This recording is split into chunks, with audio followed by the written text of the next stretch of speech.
Hey, everybody. Really excited to have a digital giant here today, TELUS Digital, a global powerhouse. We're going to dive into all things customer experience, digital transformation, and beyond.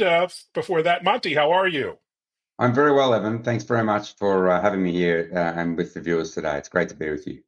Well, thanks for being here.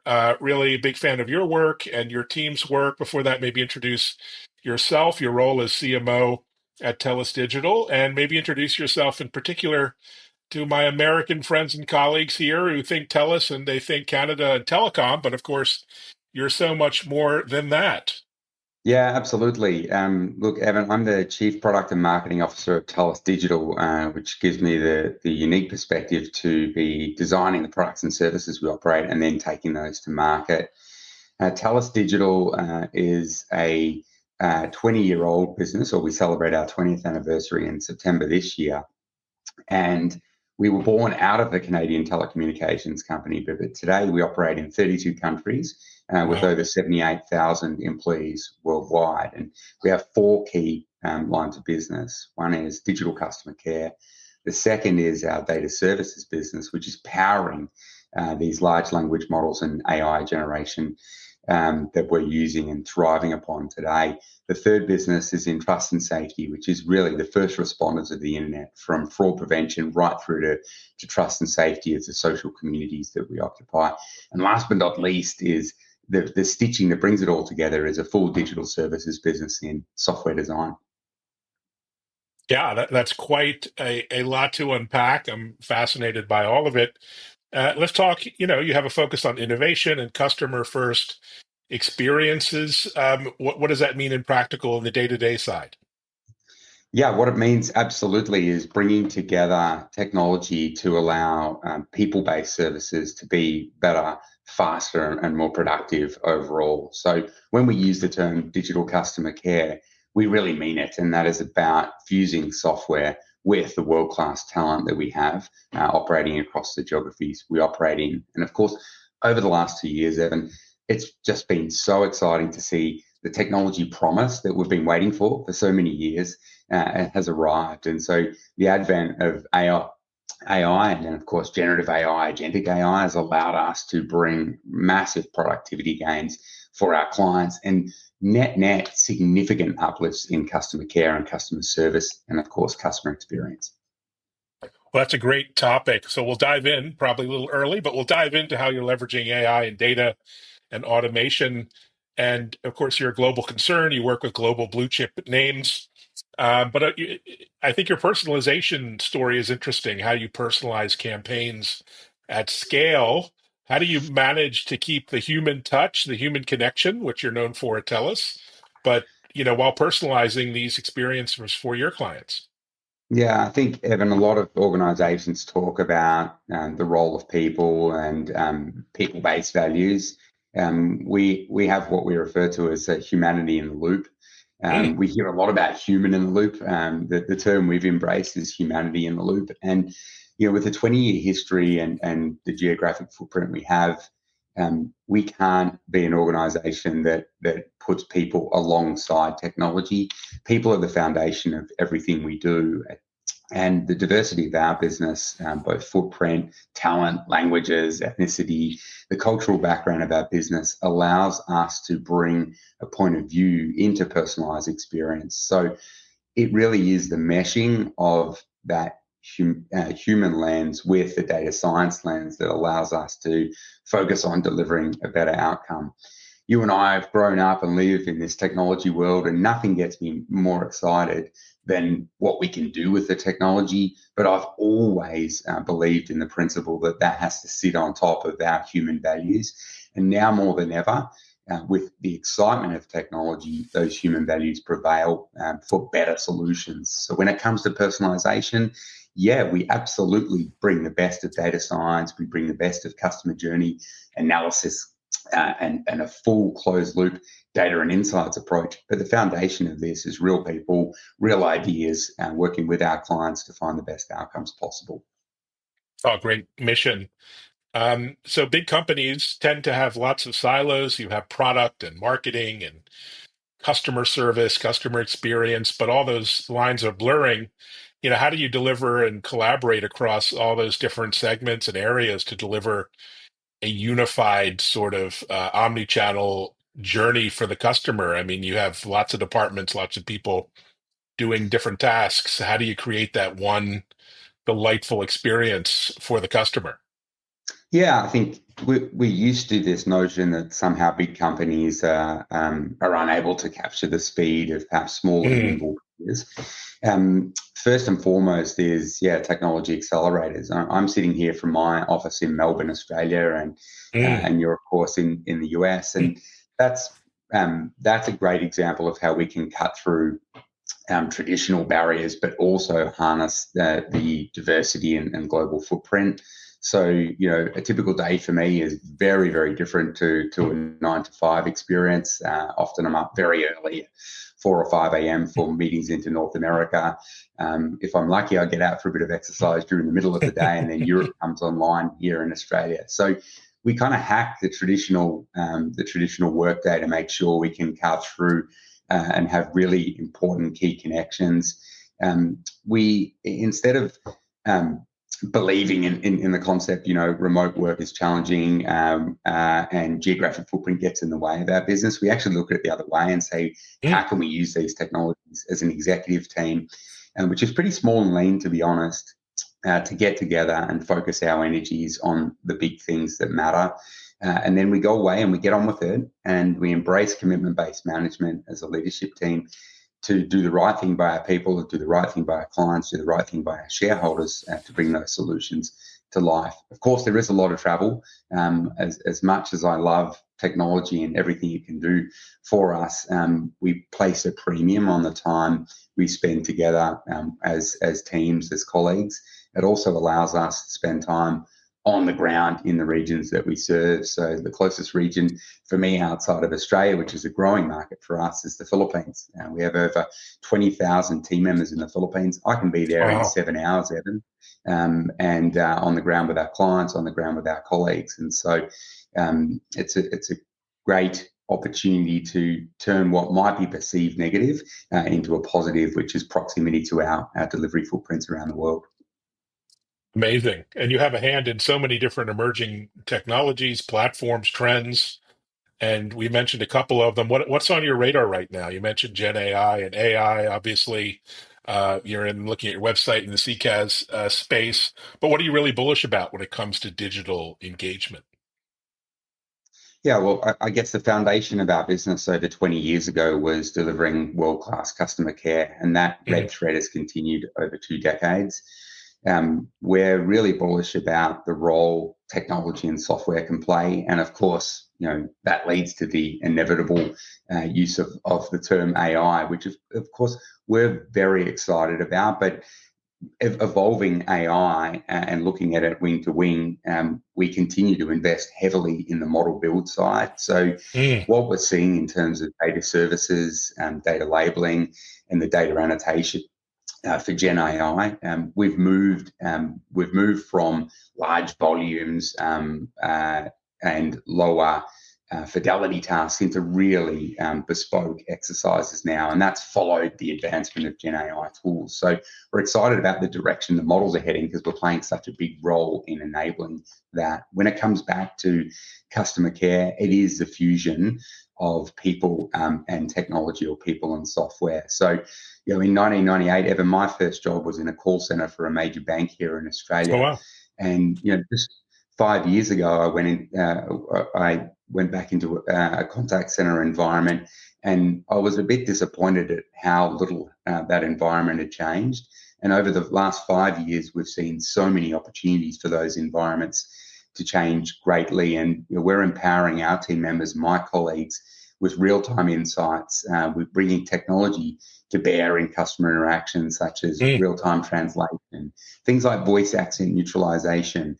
We're bringing personalized training experiences, agent training. We've built a platform, Evan, that we call Fuel IX, and Fuel IX Oh, is wow. about bringing model orchestration to life. And one particular piece is training. If you think the way we learned when we went to school. It was batch learning. It was insert enough knowledge into the brain so we can recount it at the moments that matter. And there's a new generational way of working, and that applies to digital customer care. So our team members now can be onboarded about 25% faster using personalized agent trainer experiences which simulate customer phone calls, and then focusing on training team members with the actual events that matter rather than a broad brush technique. If one team member is more advanced on one area, let's focus on a personalized training module on their deficiencies or areas we want them to improve instead of a one size fits all training approach. So speed to proficiency, which of course is such a big deal in terms of team member confidence. When I take myself back to August 1998, I was so nervous speaking to a customer for the first time. And I have binder books of information and training material. Now all of this is popping on my screen real time, and it allows our team members to deliver a better grade of customer care in the moments that matter and build self-confidence on that journey. Amazing. It's a brave new world. Very exciting, as well as a little daunting. Um, you have a lot of sort of mission-driven principles, values at TELUS. You talk about many things, including sustainability, which is interesting. How do you think about that authentic, purpose-driven messaging when it comes to working with customers as well as marketing and sales? Tell us more about your philosophy there. Yeah, I think it's a really important point. I mean, I talked about our humanity in the loop Mm, framework, Evan, but one particular aspect of our values to standards I'd like to talk about is our TELUS Days of Giving. Um, mm, we're very proud of our Canadian history, and something we borrowed from TELUS in Canada was the Give Where We Live philosophy. mm. And it's actually taking place right now, this month of May, where our team members all around the world participate in local causes that matter. For example, in Guatemala, where we're one of the larger employers, we've built 9 schools, I believe, now over the course of a decade, contributing back in to the local community and either taking a closed school facility and bringing it back to life. In El Salvador, I've personally participated in the Oh, wow. restoration of a shelter and home for orphan children. So we look at local causes that matter. And very much give where we live. Now, sometimes, for example, in India, planting trees on old industrial sites and bringing those back to life. So a local cause that matters, and really bringing our people in around it. I mean, and perhaps one of the most exciting things is when we have our clients come and join us in the regions for those events. Oh, it's wonderful. That's great to see and hear about. So putting on your business hat, at the bottom line, you have to think about KPIs and metrics and prioritizing, the impact of your efforts with customers and marketing budgets and all these things. And there's lots of changes and shifts. It's one of the most difficult roles to be in a company is CMO these days. How do you think about your approach to navigating all this change and sometimes chaos these days while serving customers? I wouldn't necessarily want to be in your shoes these days as a chief marketing No, officer. well, I love being in my shoes, to be honest, Evan. I think we have to double our own individual efforts to stay Mhm. relevant and keep learning. But there's a lot of technology that can help us just about every day. For me, I'll have a Google Notebook LM feed that'll tell me the things I know to start my day. And does it replace me going and scanning and reading my own information in entirety? Of course not, but it's a good way to start the day and a good synopsis of what's going on. So I use my own little learning hacks to make sure I stay relevant and I'm learning the things and staying in front of the things that matter in our business. But when it comes to bringing our products and services to life, nothing beats sitting down and listening to our Mm, clients. The voice of our client is the voice that matters the most. And so spending time with our clients, spending time on the ground in our centers around the world, and listening to customer interactions, observing software engineers, embracing new technologies, seeing these things in practice. And I think I'll come back to that topic of AI for the moment because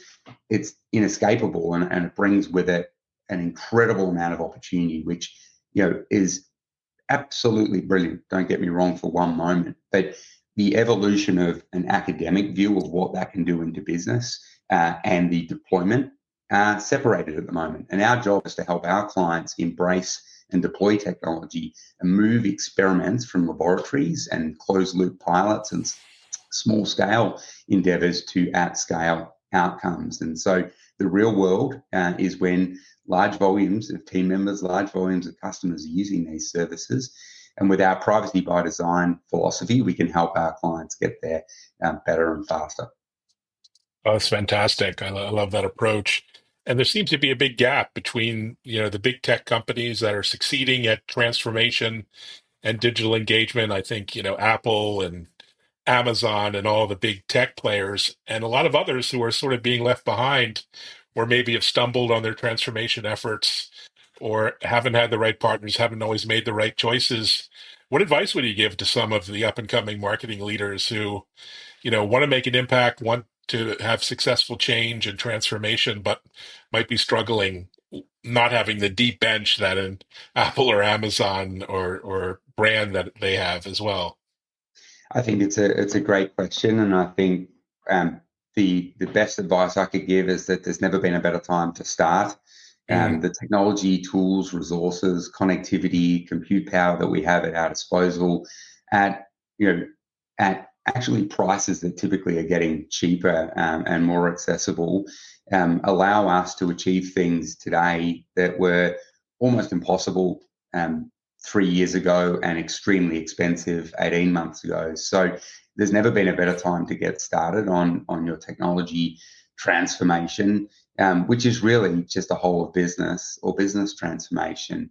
When it comes to data, some of the most valuable data in your organization is sitting in an adjacent business unit to yours. When it comes to product design and software engineering, some of the tooling that's at our disposal to accelerate the way ideas and product design emerge as software solutions. Not only flattening the cost, but reducing time to market. These tools are available to us right now, and you don't have to go back to the capex line to solve everything. You can be creative and take a mm. look at some of the early stage startup businesses and what they're able to achieve with limited resources before they get their first large seed route. Yeah, really well said. Um, it's not always about the budget at the end of the day. And, looking at your website, you have so many interesting stories and anecdotes and case studies on different industries and verticals like healthcare, IoT, smart cities. It must be really rewarding to have such a bird's eye view of so many different projects. Yeah, well, look, Evan, I mean, there's two sides to that. I mean, firstly, the industries and vertical approach we take is a privilege we get through learning and co-developing with some of our clients. Mm, Of course, it's incumbent on us, though, to be leading the way in particular verticals. One industry I would like to call out is the comms and media sector, given our mm, background and the fact we were born out of a wonderful Canadian uh, technology company now, but communications provider, has allowed us to truly differentiate in the comms and media sector. And whilst we won't talk specifically about client names today, the services we can provide and the benefits we harness, having worked with TELUS and bring solutions to life for the telecom sector globally, allows us to lead the way in that space. well, very exciting. Thanks for joining and taking time away from your busy schedule. What are you looking forward to the next few weeks and months as we head into the summer or the winter, in your case? But Well, that's a good what are point. you I'm looking forward what are you to looking forward escaping to? our winter. So looking forward to spending some time with our team. And we're back into the throes of conference season, which means a lot Mm, of our team are on the ground in conferences across Europe, particularly the AI Summit and London Technology Week, some events in Dublin. So a lot of our clients in Europe will have teams on the ground there. I'm very excited and still unpacking the insights from Google I/O last week. And of course, we're only a couple of months away from some pretty big new consumer hardware releases. Typically, Our good friends at Google have released the Pixel Suite in September, and then Apple following just a couple of months later with their range, which is always an exciting time. And then, of course, supporting our clients. We start Black Friday and Cyber Monday preparation well in advance. It is still a Mm. major beacon and sales channel, and helping our clients get ready for some of those large scale launches in consumer hardware, and of course, bringing to life their Black Friday and Cyber Monday ambitions. Oh, fantastic. Well, so much to look forward to. Thanks for joining and sharing a peek behind the curtain. Really interesting stuff. Appreciate it. Well, long time listener, it's great to be joining you today, and thanks to all those tuning in. I'm looking forward to many more installments, Evan, and thank you so much for having me. Wonderful. And thanks everyone for listening, watching, and check out our new TV show, which is on Fox Business and Bloomberg at techimpact.tv, where you'll see another version of this show. Thanks, everyone. Take care.